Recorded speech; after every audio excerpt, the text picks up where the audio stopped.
les objets, les possessions des gens étaient une manière d'avoir accès à leurs histoires. C'était comme un support de souvenirs.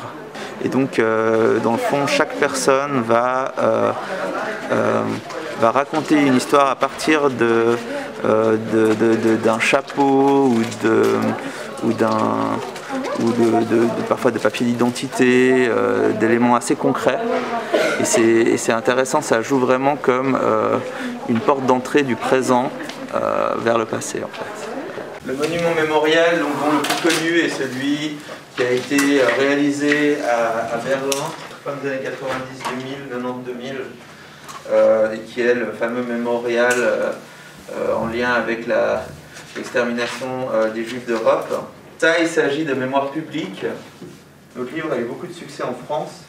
Notre recherche, je pourrais plutôt dire, elle a même été promue par le Mémorial de la Shoah à Paris. Elle a vraiment montré qu'il n'y avait pas seulement une mémoire publique de la Shoah, mais aussi une mémoire familiale. C'est vraiment un ouvrage de consultation.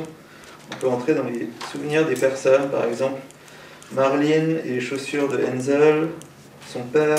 Ça, c'est des chaussures de foot de Marlene. C'est l'équipe de foot qu'il a réalisé, cette dame que j'ai eu la chance de rencontrer et d'interviewer là dernièrement. C'est la cousine de Simone Veil. Sa famille a été à Nice, où il pensait être plus en sécurité puisque c'était gardé par les îles, c'était sous occupation italienne, et les Italiens à l'époque ils étaient moins regardants. Les Allemands sont arrivés et là avec une hargne absolument abominable, les nazis ils ont cherché en fait les juifs qui y étaient, parce qu'ils savaient qu'il devait y en avoir plein, et ils ont déporté les gens. Il y a eu plein de gens qui ont été déportés, dont Simone Veil et sa famille. Elle a vécu en fait pendant 1 an dans une famille où, si elle disait qu'elle était juive, elle risquait. Elle ne savait pas ce que ça allait donner, mais c'était horrible, quoi. Elle se rendait compte que les gens qui l'accueillaient et qui la nourrissaient étaient en fait convaincus qu'il fallait éliminer la peste juive, entre guillemets.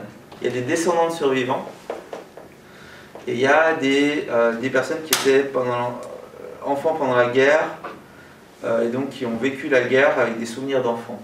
Les descendants de survivants et les enfants et les petits-enfants de survivants, ils ont pas mal de choses à raconter dans notre enquête.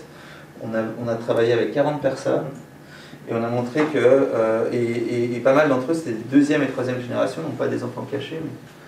Et là, on s'est rendu compte que les gens, en fait, si on leur donnait la possibilité d'y réfléchir, en fait, ils ont vécu avec des personnes qui étaient des survivants. Et en fait, ils connaissent très bien leurs histoires. Voilà. Donc en fait, il y a une mémoire de la Shoah qui a été transmise de génération en génération. Vous allez devoir définir quels sont les objets qui vous surprennent, qui vous étonnent, et c'est là où quels sont les visages ou les personnes auxquelles vous avez envie d'en savoir plus.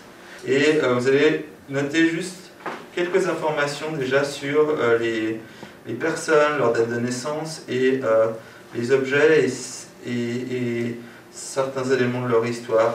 Ensuite, il a retrouvé en Belgique, il a retrouvé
Son père, il était pote avec Hitler, non?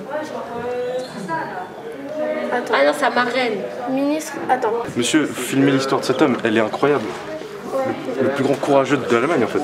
Vous allez me dire les différents objets que vous avez vus et qui vous ont marqué. Et on va essayer, vous allez essayer de les dire, on va essayer de trouver les mots, comment on les dit en allemand. La voiture de Lorenz, c'était son arrière-grand-oncle qui avait fait, je crois. Der Erfinder des Käfers. C'est Harry qui a volé l'Alliance dans la ceste et après il l'a donné à sa mère qui... Sa femme, À sa femme, pardon. Il l'a gardé. Der Ring eines SS.